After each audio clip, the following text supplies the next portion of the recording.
G. Melakukan kegiatan sesuai perjanjian kerja sama usaha. H. Mempertahankan fungsi hutan, dan I. Menjaga stabilitas dan kohesi sosial masyarakat. Pasal 80, 1, dalam melakukan pengembangan usaha sebagaimana dimaksud dalam Pasal 72 KPSK-UPS dapat bekerja sama dengan A. Kementerian, lembaga, B. Organisasi perangkat daerah, C. Lembaga swadaya masyarakat, dan D. Swasta, badan usaha milik swasta. 2. Kementerian, lembaga sebagaimana dimaksud pada ayat 1, huruf A berperan sebagai A. Penyedia informasi dukungan program, kegiatan, B. Penyedia sarana prasarana produksi, C. Pengembangan komoditas atau produk, D. Akses permodalan, dan, atau E. Akses pasar. 3. Organisasi perangkat daerah sebagaimana dimaksud pada ayat 1, huruf B berperan sebagai A. Penyedia informasi dukungan program, kegiatan, B. Penyedia sarana prasarana produksi, C. Pengembangan komoditas atau produk, D. Fasilitasi akses permodalan, dan, atau E. Akses pasar. 4. Lembaga swadaya masyarakat sebagaimana dimaksud pada ayat 1, huruf C berperan sebagai A. Pendamping, B. Penyedia informasi dukungan program, kegiatan, C. Penyedia sarana prasarana produksi, D. Pengembangan komoditas atau produk, E. Akses permodalan, dan, atau F. Akses pasar. 5. Swasta, badan usaha milik swasta sebagaimana dimaksud pada ayat 1, huruf D berperan sebagai penyedia modal dan off-taker. 6. Kerjasama para pihak sebagaimana dimaksud pada ayat 1, dapat difasilitasi oleh A. Direktur Jenderal, B. CDK, C. Pendamping, dan, atau D. Pokja PPS. 7. Kerjasama para pihak sebagaimana dimaksud pada ayat 6, dituangkan dalam rencana aksi pengembangan usaha yang disepakati para pihak. 8. Rencana aksi kerjasama para pihak sebagaimana dimaksud pada ayat 7, disusun dengan menggunakan format sebagaimana tercantum dalam lampiran 7 yang merupakan bagian yang tidak terpisahkan dari peraturan menteri ini. Pasal 81 Kerja sama para pihak sebagaimana dimaksud dalam pasal 79 huruf B dapat dilakukan dalam bentuk A. Pendampingan teknis dan kelembagaan, B. Fasilitasi permodalan, C. Fasilitasi pemasaran, dan, atau D. Kerjasama operasional. Pasal 82, 1. Kerjasama pendampingan teknis dan kelembagaan sebagaimana dimaksud dalam pasal 81 huruf A berupa A. Pelatihan kewirausahaan, B. Studi banding kegiatan usaha, dan, atau C. Peningkatan kelembagaan menjadi badan usaha. 2. Fasilitasi permodalan sebagaimana dimaksud dalam pasal 81 huruf B berupa A. Bagi hasil, dan, atau B. Hibah. 3. Dalam melaksanakan bagi hasil sebagaimana dimaksud pada ayat 2 huruf A, mitra usaha dapat memberikan penyertaan modal berupa uang atau sarana prasarana dengan nilai maksimal 50%, 50%, dari modal pemegang persetujuan pengelolaan perhutanan sosial. 4. Dalam melaksanakan hibah sebagaimana dimaksud pada ayat 2, huruf B, mitra usaha memberikan bantuan modal usaha kepada pemegang persetujuan pengelolaan perhutanan sosial yang tidak mengikat dan tidak perlu dikembalikan kepada pemberi hibah. 5. Fasilitasi pemasaran sebagaimana dimaksud dalam pasal 81 huruf C meliputi A. Mitra usaha sebagai off-taker yang membeli produk dari KPSK-UPS. B. Mitra usaha mendapatkan komisi dari produk KPSK-UPS yang dijual. C. Pendampingan teknis pemasaran oleh mitra usaha, dan D. Penjualan non-profit yang dilakukan oleh mitra usaha. 6. Kerjasama operasional sebagaimana dimaksud dalam pasal 81 huruf D merupakan bentuk kerjasama yang dimulai dari kegiatan pendampingan teknis dan kelembagaan, permodalan sampai dengan pemasaran. Bagian keempat pelaporan pasal 83, 1. Pelaporan dilakukan oleh KPSK-UPS yang dapat difasilitasi oleh pendamping dan diketahui oleh kepala CDK setempat. 2. Pelaporan sebagaimana dimaksud pada ayat 1, dilakukan paling sedikit 1 tahun 1 kali. 3. Pelaporan sebagaimana dimaksud pada ayat 1, disampaikan secara elektronik dan, atau manual kepada Direktur Jenderal. 4. Pelaporan sebagaimana dimaksud pada ayat 1.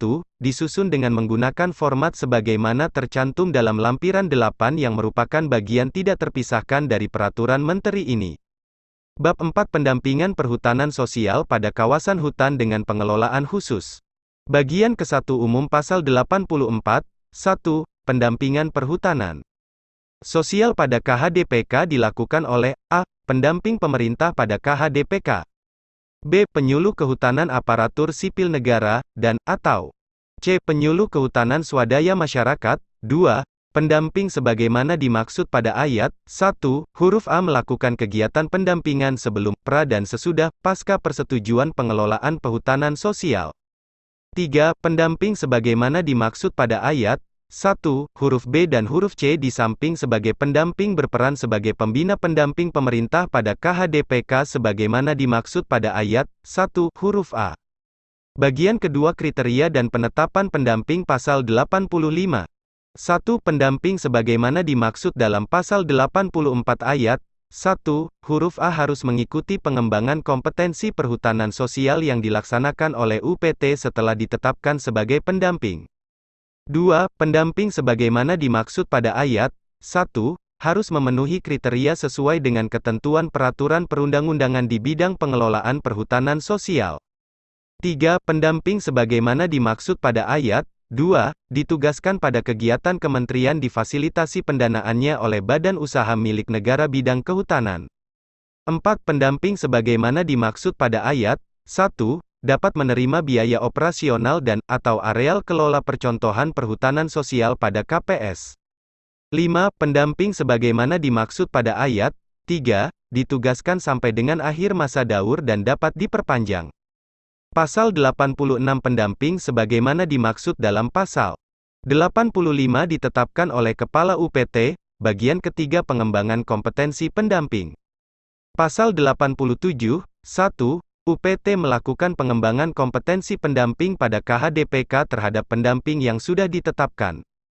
2. Pengembangan kompetensi pendamping sebagaimana dimaksud pada ayat 1, dapat berupa A. Pelatihan, B. Bimbingan teknis, C. Forum diskusi, D. Peningkatan kompetensi, atau E. Kegiatan lainnya. 3. Pelaksanaan pengembangan kompetensi pendamping sebagaimana dimaksud pada ayat 1, dapat berkolaborasi dengan kementerian, lembaga, pemerintah daerah dan atau para pihak. 4. Dalam hal pendampingan pada kegiatan penatausahaan hasil hutan pada perhutanan sosial, Kepala UPT dapat mengusulkan pendamping untuk memiliki kompetensi tenaga teknis pengelolaan hutan, GANISPH, sesuai dengan ketentuan peraturan perundang-undangan. Pasal 88, 1. Pendamping sebagaimana dimaksud dalam Pasal 84 ayat 1. Mempunyai tugas A. Memfasilitasi pembentukan lembaga, kelompok tani, koperasi. B. Memfasilitasi usulan pemberian persetujuan pengelolaan perhutanan sosial. C. Memfasilitasi penguatan kelembagaan KPS. D. Memfasilitasi pelaksanaan penatausahaan hasil hutan dan PNBP. E. Memfasilitasi pemutakhiran perkembangan KUPS melalui GOKUPS, dan atau F. Memfasilitasi pelaporan perkembangan KUPS pada setiap akhir tahun kepada Direktorat Jenderal. 2. Pendamping pemerintah pada KHDPK selain melaksanakan tugas sebagaimana dimaksud pada ayat 1. Melakukan kegiatan pemanfaatan dan perlindungan aset badan usaha milik negara bidang kehutanan. Bagian keempat Kegiatan pendampingan Pasal 89 Pendampingan pengelolaan perhutanan sosial pada KHDPK dilakukan melalui kegiatan A. Fasilitasi pemberian persetujuan pengelolaan perhutanan sosial pada KHDPK sebagaimana dimaksud dalam Pasal 15. B. Fasilitasi transformasi persetujuan pengelolaan perhutanan sosial pada KHDPK sebagaimana dimaksud dalam Pasal 23, dan atau C. Fasilitasi kegiatan pengelolaan perhutanan sosial pada KHDPK. Pasal 90, 1. Fasilitasi kegiatan pengelolaan perhutanan sosial pada KHDPK sebagaimana dimaksud dalam Pasal 89 huruf C dilakukan melalui tahapan A. Pendampingan tahap awal. B. Pendampingan pengembangan pengelolaan kawasan hutan dan lingkungan. C. Pendampingan kerjasama. D. Pendampingan akses permodalan. E. Pendampingan akses pasar.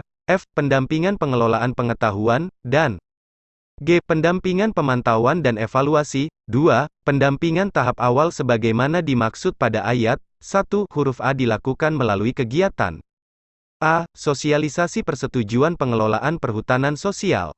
B. Pendataan potensi areal perhutanan sosial. C. Identifikasi potensi dampak lingkungan. D. Penguatan kelembagaan, dan E. Peningkatan kapasitas sumber daya manusia.